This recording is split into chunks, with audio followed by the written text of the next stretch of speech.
Style, si t'as mon nez, quoi. Que cherchez-vous? Un contact? Une adresse? Cherchez-vous des renseignements sur une société en RDC? Ne cherchez plus, trouvez. Pageclair.com, le répertoire d'entreprises le plus puissant de la RDC et le partenaire qualifié pour tous les acteurs économiques ambitieux. Pageclair.com offre un pack complet de services pour seulement $50 le mois, comprenant un mini site web, une campagne SMS mailing, une campagne d'e-mailing, un espace de publicité sur un site visité par 80 000 personnes par mois, bilingue, facile, rapide, complet. Pour plus d'infos, rendez-vous sur www.pageclair.com/fac. 081 999 11 22. 081 999 11 22. Chers amis internautes, c'est le News TV, bienvenue à Katatranche, Samno Bolingaka, à la découverte Lelo, Gamargolang, Belibno Papa Charles Lio, Yende Tokoe, Bakosola, Nanou, par rapport à la musique nabiso chrétienne, un peu par rapport à l'homme de Dieu, Pe Mouké Petroko, à moi politique, pour Papa Charles, à l'Obelaka, Nyoso. Papa Charles, Azali Moko Bao Mingi, pour la première fois, tu Yamben à Kata, c'est le News TV, Azali Moko Oyope, Azalo Koleti, analyste politique. Azape Moko Pe Mingi Pe Bayebi Pembeni, à Frère Patrice Ngoy Moussoko, avant dit vraiment tant Moulaï, la Frère Patrice Ngoy Moussoko pendant 8 ans, Papa Charles, 8 ans. Hein? Presque 8 ans, hein, plus même. Bonjour Papa Charles. Bonjour ma soeur. Papa Charles, le vraiment là, vraiment kokuta, penza pour batunde batinzinga maroke kolukela biso Papa Charles pour moto et peli na kati ya mokili. Toki ko benga ngo liboso tozaki aveugle mais lelo tokomi komona misala Satan ekomi kobima na poisa. Papa Charles tanka un homme de Dieu pour na yo ezanini tokomi kokende na suka nzamba lingazi kisa mokili yango to ndenge. Merci beaucoup ma sœur. Nzambe ya pambola yo pe ya pambola bandeko nyonso ba kozwa occasion ya kolanda biso. Nakanisi ke ezali lit oyo tozali na kosala boto moi du jour au jour ya koexpliquer bato bonzambe ndenge etambolaka. Soki otangi Bible bato fo na bango eza na Bible omona toza na partie ya temps moko babengaki yango loi ezalaki elongo na Moïse. Soki nzambe atindi mosali na ye apesi message, mosali aye apesi message, dans un premier temps eza na bato bandimaka ye, eza na bato bazo douter. Alors moment moko continuité ya message ne kozala na bayekoli oyo ya formaki ba disciple. Après moment moko message na ye ekopanza na makasi bako yokela ye. Après moment moko apostasie ekoya, rejet ya vérité. Donc bato bakolinga liso message te. Alors bato oyo bayaki ba descendant ya message wana bakokoma sikoyo na posa ya mbongo. Lokoso ya mbongo bakokoma kowelela matériel. Alors ekosala ke na kowelela matériel wana nde Satana Bible zolba ke ayaka kokota tina chair ya église azui place. Nde place wana Satan komaka ko kamba bomo ya bato nde bonzambe esilaka tan eleki. Likambo wana ekomelaki pe ba pharisien. Nde tangu loi ya Moïse ekende nzambe alobi lokola loi ewumeli ezokende atindi grâce oyo lelo bolobaka tokomi tango ya grâce oyo ka banzemo nyonso ngolu grâce. Grâce ayaki ko mettre fin na loi. Ba pharisien bakoma ikaka kolia komela vie ya bato bazo kipete bato bazo kufa bato bazo souffrir ndo monaka na felicitaka pe mosala papa salaka ya les artistes en danger. Donc omona ke moto occupé ba artiste wana bazate ba souffrir tout ça mais akoya kosunga tala artiste mo azobela po bato bacha eka pona ni parce que bato bakoma na niveau motema mabe lokoso bato babungi ba pengwi nde Yesu ayaki. Yesu petangwa ye baboye ndambo bandimi ye ba yekoli ba continuer mosala ti mosala Yesu est en plaire pesi ba pasteur mosala. Alors to komi pe na moment ya apostasie ba niati grâce ba boyi grâce ndo yoka mutu nyonso ko lobi na yebo to zana tangwa grâce ne jugez point donc grâce wana esali ke ba pasteur ba lebi lokola to zana tangwa grâce ba to ba occuper biso te pan ba koti banda kwanga ba consulter ba chef coutumier ba simbi biloko ba ke simba biloko na po ba ya ko sala concurrence na ba wera na ba kofi donc bango bakoma pe na succès bakoma pe na ba plein église etonda basala ba miracle nyonso bosomo na oyo bazo bamba bato mais situation ya mboka bakipaka ngote po bazalaka en relation na autorité ya tango wana oyo pe baza konyokola bomo ya bato ndeti nozomona lelo grâce pe azalaki pe ne bandela suka. Donc soki mission ekomi na suka tant ekomi na suka nde komaka ba bêtise o nyonso zali komona lelo ba pasteur kuna simbi boy ye kuna boy ye kuna nde nyonso bozomona oyo ezolakisa ke grâce ekomi na suka nde oyoki papa chazolo baketo komi seko na temps ya jugement na temps ya vengeance nde mobulu ekoti na église mais na moment oyo eza moment ya vrai bapone ya nzambe batelemaka mpona koloba vérité ya makambo nyonso ezali koleka nde voilà situation oyo boza na kovivre. Yango situation toujours vivre. Papa Charles, mon tout le monde qui n'est pas mis à la majorette, ma maman chérie, abakina tout na papa Charles. Est-ce que élévation est spirituelle? Mais le lot comme mon élévation comme physique. Donc mon tout nyoso alingika na simba, na zala, il faut na linga suki, il faut na la ta veste, il faut na beta weston na sanya dans le bic. Mon salaire nzambe fait aux ala propre, mais pas jusque là papa Charles. Élévation longue spirituelle et comme physique na kata monde autre comme ko vivre. Merci ma sœur. Élévation réellement ezali d'abord spirituelle. Pe élévation oui, et utake pa na nzambe. Nzambe mutu asakola ke pa ina komunisa moto ke okomata okotombwama abandaka spirituel alors biloko spirituel comme physique. Par exemple Joseph de la Bible aloti azomona moi lune ba étoile et ja kongo mamelaye, c'est-à-dire Dieu parlait de son élévation. Maintenant problème est comme mabe ezali élévation ya ko briller l'étape, c'est-à-dire so dans le domaine ya nzambe zala na patience landa ba discipline ya nzambe pe landa ngonga ya nzambe parce que lokola tombolaka azana ngonga na ye oya bongisa wakotombola yo na ba discipline oyo okolanda. Mais problème tozana ngwezali élévation ya ko briller ba étape. Ma sœur okomona moto aye na mosala nzamba salika 2 ans église plein ezala te ezala même ba moi nazo yepse ezala te. Ils aura temps pour convaincre Moutou. À côté l'église, ils aura temps pour pécher. Moussale l'équipe passe inde Moussalo Yanzambet. Donc Moutou a eu 3 mois église plein au prophète, pasteur. Jamais. Tout na ba évêque Pascal Mokona. Tout na ba frère Patrice. Tout na Bedina Bala. Tout na ba apôtre Tambolikoki. Tout na ta ba catholique. Tout na ba protestant.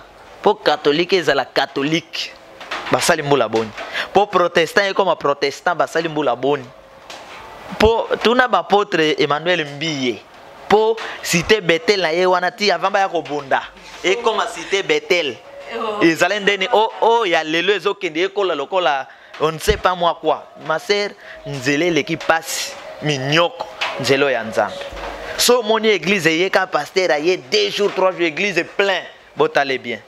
Or, nzele église, kasi le chemin de la croix.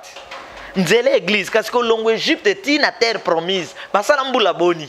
Po ba longo Égypte, ba ke na terre promise. Si église oyo ya jeune oyo aye oyo, to tato oyo aye 2 jours 3 mois, o biso ka 3 mois église plein. Prophète po nazo sakola attention.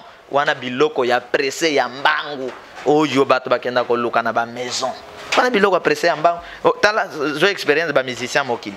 Ce qui a longo que pas artiste wana 2 jours album a liboso abimi mais ça église est en la bongote église donc il faut au bunda tout na ba maman langue pour comme maman langue il a pris combien de temps pour église tellement il a pris combien de temps donc il faut faire attention parce que église est côté déjà na discipline ya religion et ça ce qui révélation est sili mais église comme il y a loi religion or na religion ba travailler pour l'intérêt ba âme na religion ba âme beaucoup biso pasteur mbongo ba âme beaucoup fa biso ba jeep alors église ya religion église ya kiss yango monaka bazoluka azwa poison azo ya na vérité azwa poison alongwa pour clique ya musique bango basala wana ba régner l'église ya religion. C'est pourquoi c'est que bozo vivre na tango oyo église ya tango oyo église ya religion bango nyonso te.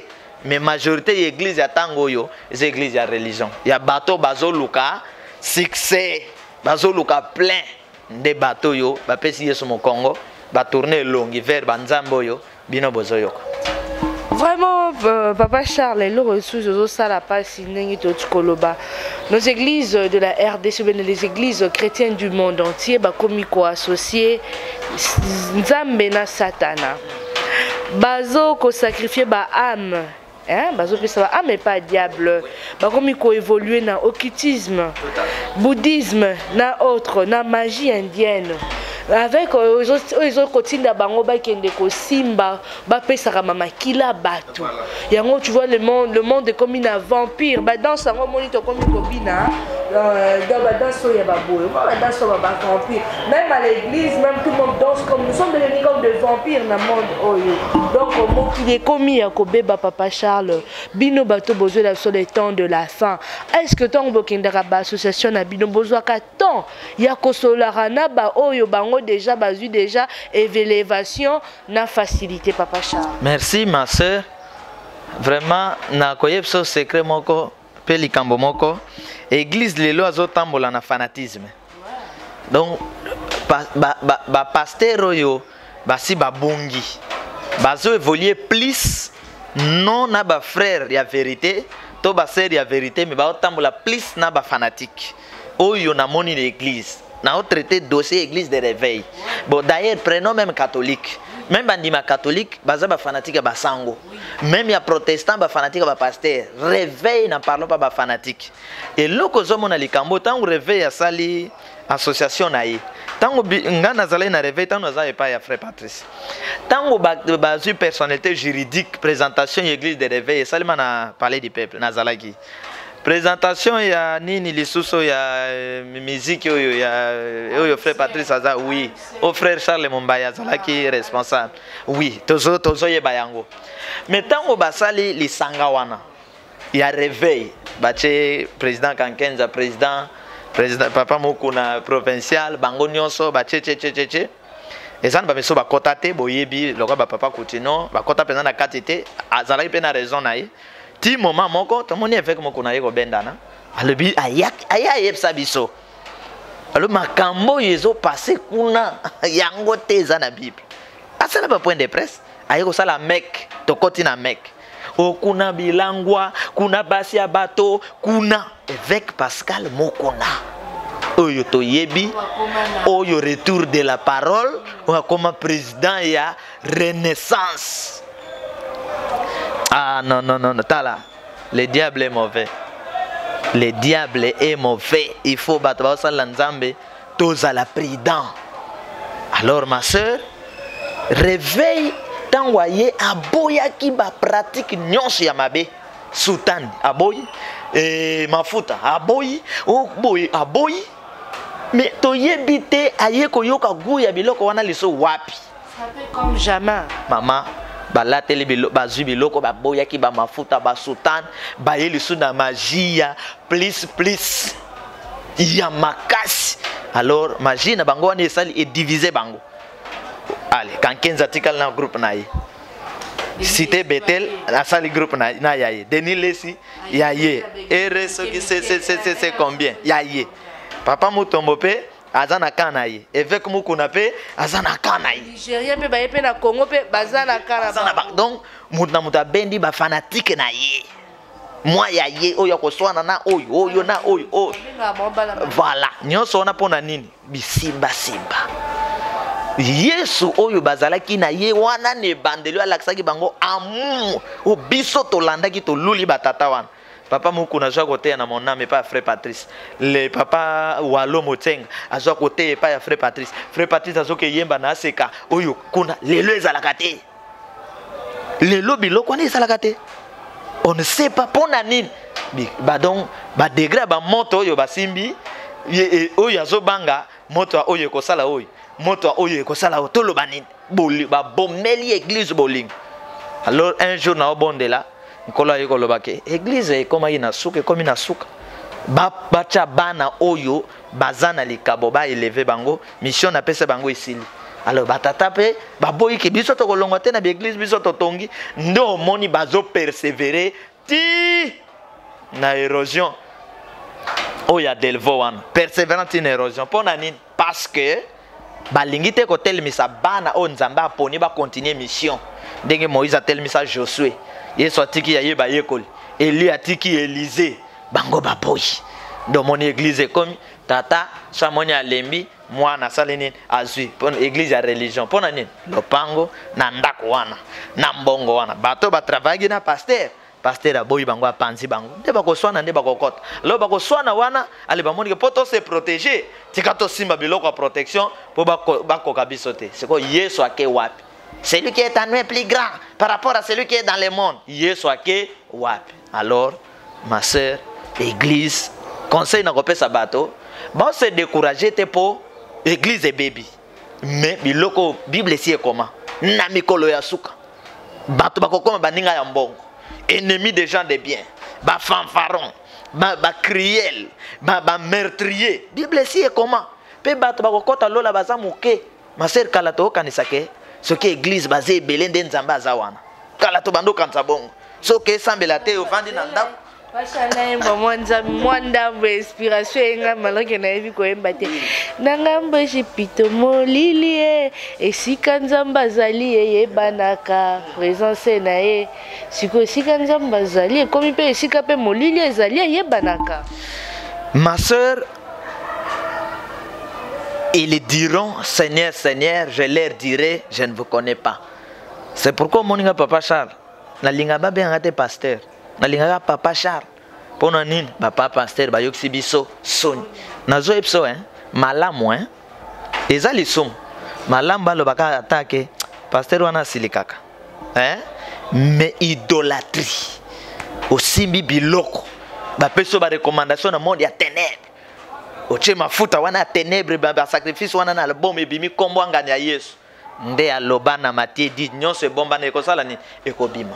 Donc Yesu Kristo ya solo basakanaka na yete Saint-Esprit basakanaka na yete soki osangisi nzambe na biloko mosusu oye na kombo na yako yoksoson nzambe basakanaka. Tuna histoire ya le fils de Sevat baoke benga na milima be na kombo ya Yesu mais Yesu ango bayebi yete balinga yete ba démon babeta bango nde ozomona mutu nyonso malamba alobaka ata pasteur wana ata moke pasteur wana kabaka te mais idolâtrie osimba biloko ya bendien ya lelo ekoma akendaki Israël tourisme akenda Israël nzoka lokuta bakezwa biloko moko azalaka na bandal kota sebo ayaka na bouteille moko na kati ya bouteille na croix donc so tali bouteille wana esika cha croix wana ndenge ekotaki o comprendre te bouteille na croix acha huile d'onction soki huile d'olive babengaka bakoselaka huile d'onction mafuta mbila peza la huile d'onction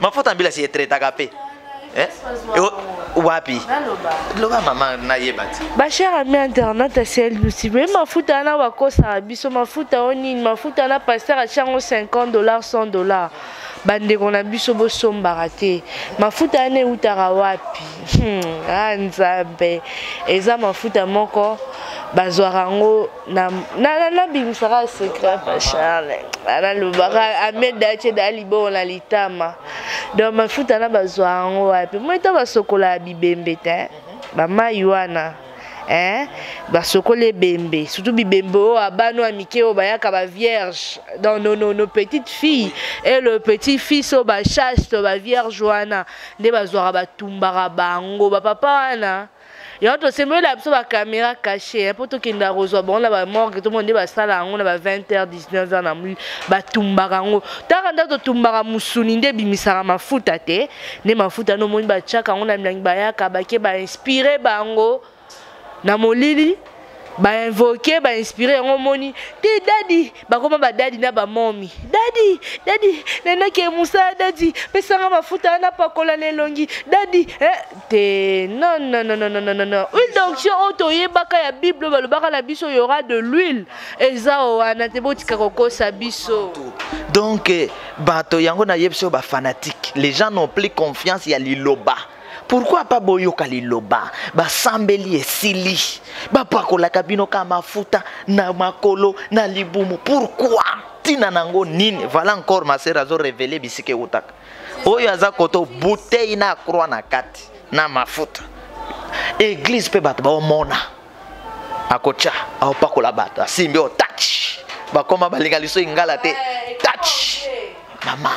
Pourquoi donc église na minute oyo tozo te ya te pour te décourager bana nzambe? Dieu, le vrai Dieu existe. Bana nzambe ya solo na minute baza. Mais aventure koti ko za la fanatique église te. Discerner biloko zo mona ke yango te. Benda nzoto atana ndako sambela kanzamba ko yoka yo. Parce que à lire tozo kende. C'est ça lire les sources église te. Donc église le lo comme net wens et comme musique. Alors to sepela na oyo Bible lo baki si 2 ou 3 se réunissent en mon nom, je suis au milieu de un grand pasteur atea. Na yepte so papa ki jami na osoni. Na landa lobitala. Bomoni be église za na nzambe be église oyo bomona ka 1 2 3 wana babeta ka mbunda. Alobe loko wana entre bango mibale moko alobango. Alobi tant to so beta bambunda tala ndenge église ezalaki. Lelo église comme ya miziki na bangonga. Miziki na bangonga pona nini? Pona nini? Pressé. Orgueil, pressé, succès. Ba mona ngai na mema Kinshasa na mapeka, na mema Congo na mapeka. Alors, interpréter Bible ma bête, balobi na biso na Bible, invoque moi je répondrai, je montrerai les choses cachées. Je ne connais pas. Oui. Mais c'est ce que Dieu est en train de nous montrer. Voilà les choses cachées. Les choses cachées, ce sont même quand même temps où Yomokozo Sambela, Ozomona Kenzamba zo révélé. Yokomaka Sozun d'autres révélations Zamba Lobelo, le Koluka discernement, et moi Nzambe, Pesanga esprit à discernement. Allô, Daddy, Namoni Boy, Daddy Azoliana Mbongwa Pamba. Ma sœur, je pense qu'on s'attacher na basal nzambe ezali recommandation nzambe. Mais na problème est que bandimi basatacha na aveuglement, sans discernement.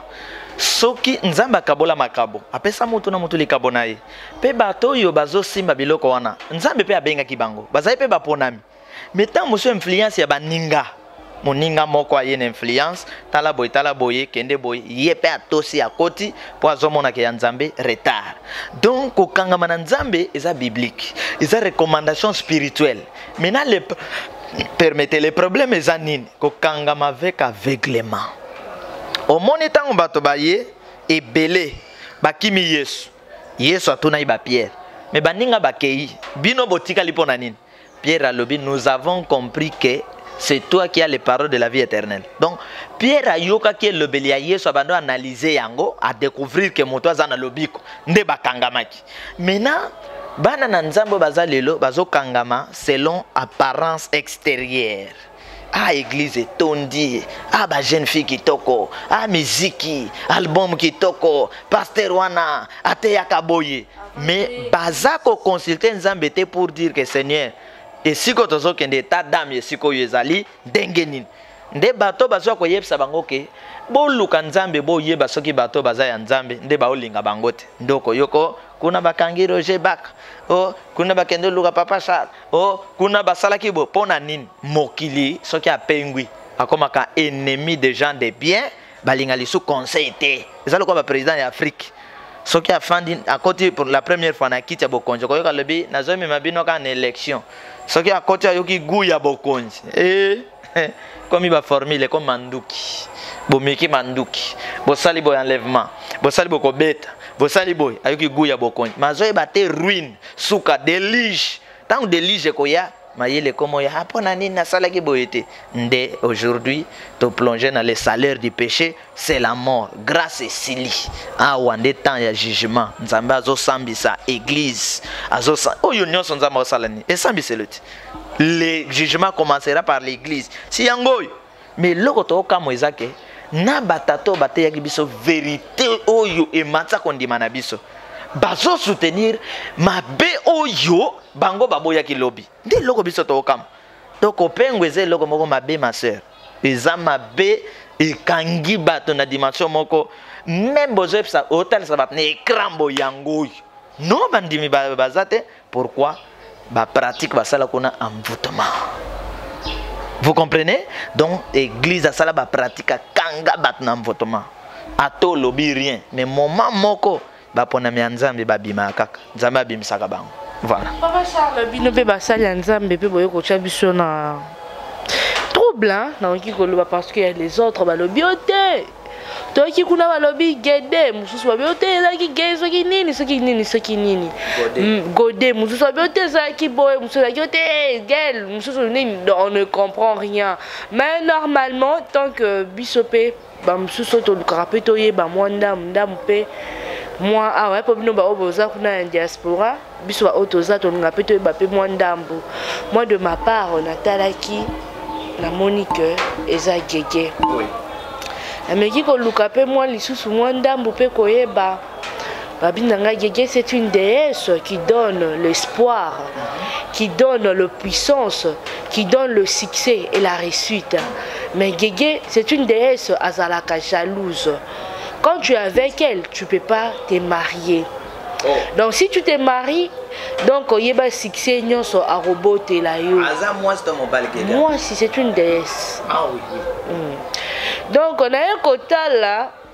Na makambu oyo nga na yokaki et pas mutu mo abona bimisana nga kombo na e mais to sala na émission akobombelongi na e pour azapayer pas na kati ya boîte wana apesinga be exemple misatu ya ko comprendre bososoli pour hein biso toza ba chrétienne pour nga za nga musulman je suis chrétienne donc apesinga bososoli lobi na nga tala frère oyo ayembaka nzemba ngo zani ya mielo wachaka bwe zani wachaka bwe na bona akotanga bakombo nemo bo comprendre pasha na yembi mokolo nzembo ngo wana na yebite so eza yeme ngana yako yoka ngo na monoko ndeko Mike Mike ala fa misho ma ekoma ya Mike sikoyo ye Mike yango omoboyebite bonganga na nzambe esara succès tangu Mike ayeko bala Mike succès sila ah bon azongi sisinga isusu epai mususu abitala c'est notre défunte la sœur Marie Missa Mdenga Kenda kaka boy atali singa lisusu tala le pasteur oyo ya première le pouvoir du père au fils hein poto gomo banga otanga kombo pasteur na bona tika bala ngala tika Sahel News TV pamba de Moïse hein Moïse tala ndenge zo memela église ndenge komi tu n'es pas marié mais okomi ko célébrer déjà ba mabala. Tu n'es pas marié, tu n'es pas un roi de Dieu normalement okomi ko kokope sa ba baptême. Quand vous parlez à langue, langue wana, tirez attention. Quand on a mis sous une église, je vous dis la vérité. Ceux qui vont parler la langue, font la mis sous. C'est un esprit de discernement. Qu'est-ce qui se passe? On va parler la langue wana. Ezakanini, esprit wana kota. Ce sont nous, les frères et sœurs en Christ. Nous sommes foutandés, ma soumu na bango, punition na bango, des bichons de ba onde tozo sambia na bango tozo futa, ma soumu. Tant ba le baka langue, esprit wana ezo ko ramasser récite bonheur. Nini ya bicho ba otozo sala na kata l'église wana papa Charles. Au monde que bino pe bokomi ko saka na biso. Bokomi koko sabiso ko bamsu akomi kutu so yikaka lobelini na kosambela lisuté de papa Charles konzime ko poto zotala mboka ngo souffrance c'est plutôt banda ko sambela merci tozo ki ata bosanga ata poto ki ata l'élection tozo do bondela kaka tayo. Merci ma sœur, je pense que aux alliés chrétiennes d'Engolobi verset moko zoloba na Matthieu 24 celui qui persévérera jusqu'à la fin sera sauvé. Donc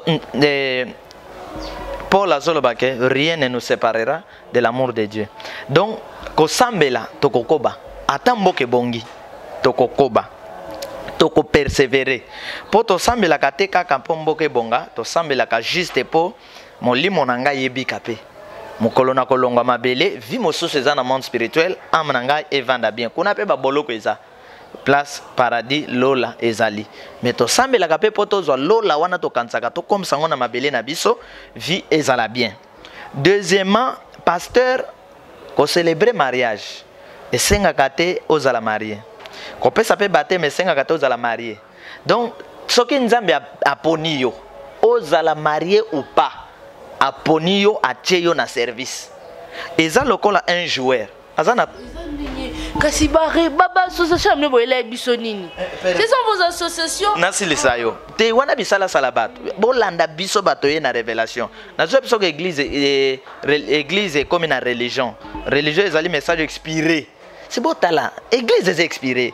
Na kati église na minito bozana eloko bokozwa te. Église des expirés. Ezaka monotonie o baloba ilobi yango lelo. O bate yaki lobi yango. Prière bosala ilobi ka lelo. Yango zo mona solution ezate. Oui, alors dès que Nzambe a poni yo, tu es capable ya nyonso Nzamba tcheyo na service spirituel. O recommander yo okosala. Donc esenga kateke foza la marier pour sala boy. Mais libala ezali institution ya Nzambe. Bible zolobake soki okolinga kokamba bato yeba kokamba libota na yo. Mais ça n'empêche pas que pasteur a balité ou estété. Il est d'abord élu de Dieu. Et ça lokola joueur abeta kabal. C'est quoi qu'il y a terrain pour abeta balle. Faut moi ce n'est pas ya kobeta. Donc et c'est quand tu as la mariée, tu as la mariété. Alors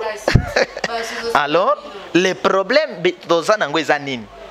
Il y a mariage te. Le problème est que nango kotika Nzambe osimbi nguya mosusu oyo Nzambe alingaka te okoti na idolâtrie oye nango na chair. Parce que mosusu aza marié maza pe na bakisi non marié pe aza na bakisi. Donc bakisi yango eza ya modèle ebele ya mosusu osimbi azali na jalousie alobi komeka kobala te ezali ya solo ndo mona mibali mosusu azana mwasi abomi mwasi na ye andako. Donc ba cause ezebele mosusu pe azana kisi na ye me ya ye bala na yo mikanga via bana bloqué via bana pour na succès ya kisi ou bazemi elongwa ka pour na succès ya kisi. Donc ezali ba modèle ebele biso notre problème ezali ya église ekotambola na kisi te, église ekotambola na kindoki te. Église nde ba pratique na yango nde ba démonstration bozo mona pasteur azo solana démon loba yo nani outi wapi kilte mobimba banda bobanda ki tina suka na bo solana ba démon. Or service ya délivrance ezala na permanence. Ça n'empêche pas tant pasteur aye prédication aye côté ya ko pesa connaissance tant beaucoup de prière mais ezana ba permanence ou ezala ke tango bato ba okweya bakokotsa bango kuna soki 5 pe pasteur ko bonde la pona abondeli akei mais oyo yako donc ba demo ba na plaire na succès na église na ndenga ko sakana te omona banda ko sola na demo du début à la fin c'est ko bato ba okanisa ke ba guérison mososo ba osala on azala ke paralytique atamboli ba okanisa nyonso euta na Nzambe yango to découvrir Bible lobi ke ba ko sala ba succès jusqu'à ce que ba kokwisa na bétoile ya likolo ba miracle wana. Mais Bible zolo beko ute pa na Yesu te. Donc eloko toza nango besoin leloko servir Nzambe en esprit et en vérité. Nde yango toza na posa nde biloko wana esalaka ke mboke bonga mboke kangola. Mais tant ba politicien bazana na bato bakisi tant ba mona ke ba pasteur toza na bango baza lokola biso bo ba obanga nini ba banga Nzambe sika moko te bako banga Nzambe sika moko te nde siko moni mosoto ezali ko kota partout ba pasteur ba dictateur siko ba ta politique ba osani. Imagine toi n'être pas pasteur de l'église de réveil. À quoi que ne sa président de la République et tika bokonzi. Et c'est canin. Je vais parler Je vais parler au président. Personne n'a de relation. Pasteur Blaise ou Atika Biso, mon pasteur Blaise pas si. Dans le discours bébé na Congo. Lélo, mais Sabino, président Bengae, tu viens me parler. À comment kuna bande kolanga, à koka kolobate, à comment na conseiller spirituel et chef de l'État. Si comme ramos on est kolobana biso kotal samso, li pa moko bana 4 ezalaka lisusu te. Papa Charles monite que bino nde boyeko do bande ko do to zo cha bino nde ezande biso alobana biso te. Bino ba chroniqueuse intel boyeko boma musala boyena bendenye moko bino boyeko boma. Boyeko boma te boyende ko papa ndeko papa esprit de ba démon bo bimisaka oyoko bo bomaka boliko filmer pe bango tango zo filmer ba on est la violence faite à la femme était pour tata papa vena ndako mona moi c'est ba exposé ata bo bombi elongime azo baluka bilambe tombo c'est quoi ça minimum we bimaka kaka bongo wana ba concert za ba concert ya wenge Oui, malgré batanga comme moi Yesu, mais à la concert, église est dans la discipline. Na mona moko batindelanga na WhatsApp. Donc moi si na zem, pasteur azo azui lokolo. Acheye na zem. Azo bonde la pona lokolo. Donc ezalaka ba concert, ezala ba spectacle o ba katcher babando sala kala. De biloko toza ko vivre lelo. Or église eza ndako wa mibeko. Tala église ba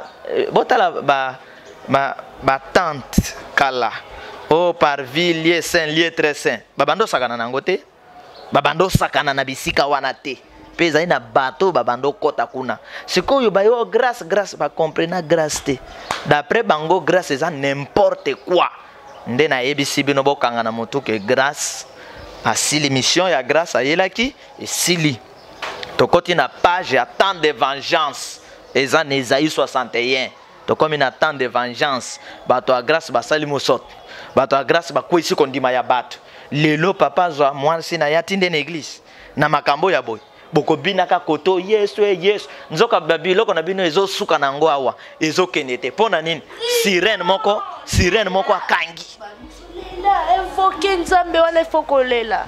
Siko papa Charles parlant de Londres le loi na tonga bi a Margot au monde zana to pesi inde kona biso ya liloba raison hein.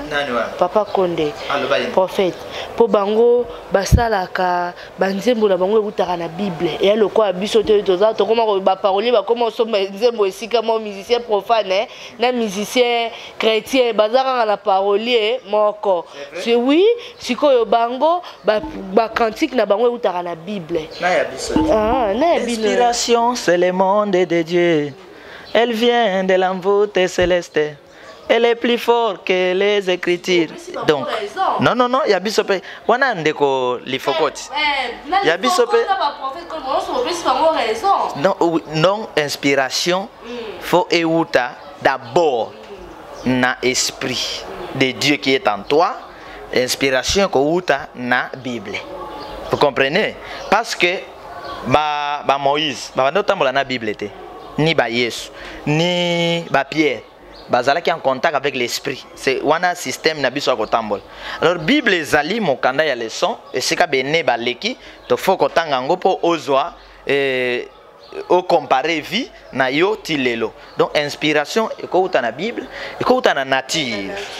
Mais plus source d'inspiration ezakuna. Et si ka bokeseni ezalaka entre musique profane na musique yo to lobaka ya Nzambe.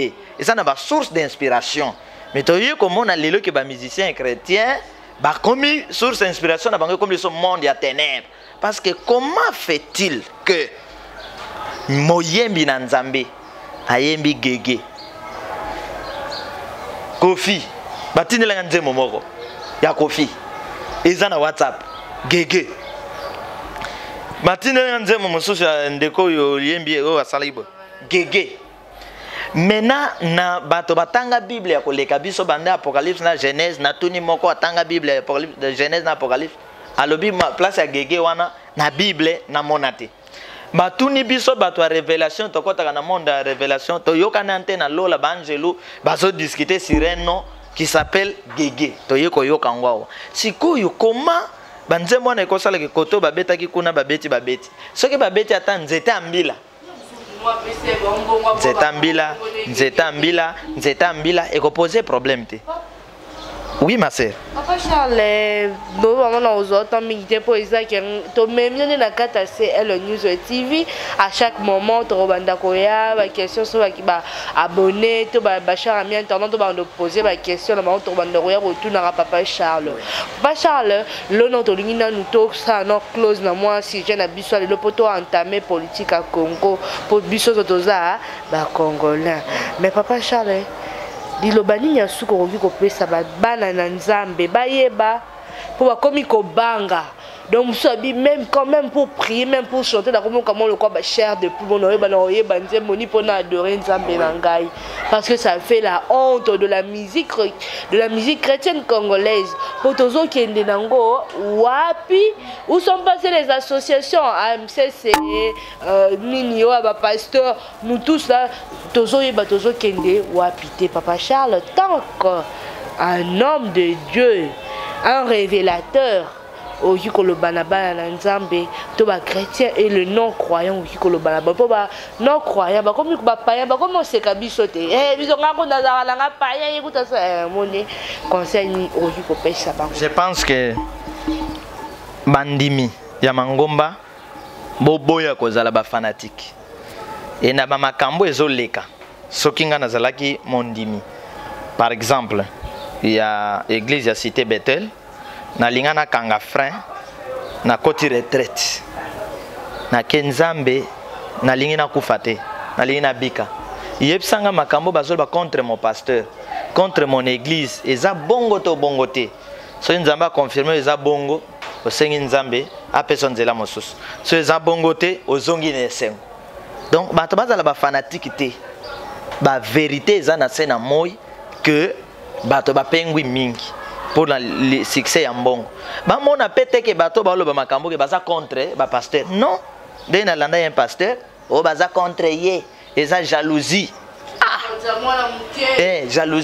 jalousie ya nini nani alia ke pa ba pasteur nyonso azate jalousie biso to boye église ekufa église epengwa et tato yo aloba ike eza jalousie bato baza contre ye bokonza mwana moke tango pasteur motomba zo sala ba miracle tata wana telemela motomba o wana eza bakisi guerre côté akia wa yena motom siko ndenge nini oyo aye ko soutenir. Donc awa to comme une formule, il y a les oiseaux de même plumage, il y a tribalisme hein? Donc parce que osamo luba ba lobeli moluba côté linde kono moluba non et pas ya nzambe voilà et pas ya nzambe tozali moko. Donc n'est pas ya nzambe moluba mokongo mongala moshwaili oyo akokota lola bazali moko. Donc ce qui moshwaili monique mokongo tambola mabe akotele melaye. Mais il y a fanatisme, il y a modèle oyo bon nyonso to kamote mais respect na ba homme de Dieu mais ko pengwa iza iloko mabe. Moto so apengwa yeba le système akambote yaki kala. Ntozo senga biso batozo ya ata tozo ba bo nzambe asala ni abate la biso. Donc conseil na ko pesa bazala ba fanatique te ba kende ko bonde la nzambe alobela bango oyo ba pasteur na bango bazali pour que bazwa nzela ko tam. Papa Charles de système na biso pesa biso numéro à contact pe moi ba dédicace pe ba o ba linga kabala de Papa Charles ba wiko de Papa Charles what 00243 89 83 77 536 89 83 77 536 bakolanda pe Papa Charles na ainsi dit l'esprit wana pe sika ba mate ya Papa Charles moko ezali obetika ainsi dit l'esprit na YouTube okomona kunezaka message ya temps de vengeance yango na yango pe na pesi mbote na bana na nzambe nyonso soki na bando tanga tellement bazé ebele mosusu akomela nga papa komoko bosa na ngai esala kenga pasi do bino nyonso bolanda kabiso na ba oy balinga kabiso te na ba o balinga kabiso nzambe otozali ko bonde la esprit en vérité abatela bino apesa solution na ba problème na bino mais bo se décourager te pour église comme boy ezaka ba stratégie satan yaka nango pour akwesa kondima ya bato mais ba oya ye ba ko tikala ka ya ko telema pour lola ezozela biso ma sœur voilà ona kokai ko loba pe na pesi mbote. En tout cas, merci beaucoup, mes chers amis internet, c'est le News TV, on a qui Papa Charles, les lotos mécaï kosoane na makamozo les kana na kata ya ba église na biso ya Congo pe à monde entier. Merci beaucoup à l'équipe technique qui a accompagné Kinga na moni Amiel au tobenga ka le caméraman le plus beau du monde, la moni Golo Maela LMG na pesi bambote passé les dibois de Kabatami à la majorette. Michono kan monter ma batama bishno kababi papa est à Londres, maman est à Londres. Kota musique, mon compte des années fest classe, pas maman de risque à la personnalité. Yaya Bato Chouchou Luzolo, la réserve de l'éternel. Merci beaucoup na papa Max la Bayuba, Patrick Ochinga, Papi Maïbelanga, Patrick Achas et Chibasu. Babi Papi nous allons mettre son abord à Raemingi parce qu'il est mon patron. Hein, Botika Rocha qui songi, Botika place qui m'est abonné, Moluka qui m'est là vraiment. C'est mon patron, Azapé Mobali. Il y a ma copine privée Christelle Lupungu Mamou. Donc aza beau-frère na biso faut na bois kakae notre beau-frère chéri babi papi nzola meso ba gros bisous na yo. Donc yo pe amto lingo kota polémique tika non po tika na Sonia tika to sa musa na biso le ko ya oluko créer mo eloko mo bo tika vraiment na Sonia to inde musala oluko bo sa bolo ba mabe non. Je dis merci beaucoup Glody Machala balobi, merci beaucoup na Paola de London, merci beaucoup na ona bengaka président Guy Sylvain na kata Luabour na moni bambote belé papa Dani coupé Saboza belé ba bébé la maman de la présence Shekina depuis Paris na pesi binonyo so bambote bolinga kanga na opena ebité ba abonné toi c'est Elle News TV boye belé pour information de Lali awa musala to sala ra musala na hypocrisie to sala rande musala bosolo équipe mobimba c'est Elle News TV bambote na bino to kutani balasima. Merci beaucoup papa Charles. Merci. Que cherchez-vous? Un contact? Une adresse? Cherchez-vous des renseignements sur une société en RDC? Ne cherchez plus, trouvez. Pageclair.com, le répertoire d'entreprises le plus puissant de la RDC et le partenaire qualifié pour tous les acteurs économiques ambitieux. Pageclair.com offre un pack complet de services pour seulement $50 le mois, comprenant un mini site web, une campagne SMS mailing, une campagne d'e-mailing, un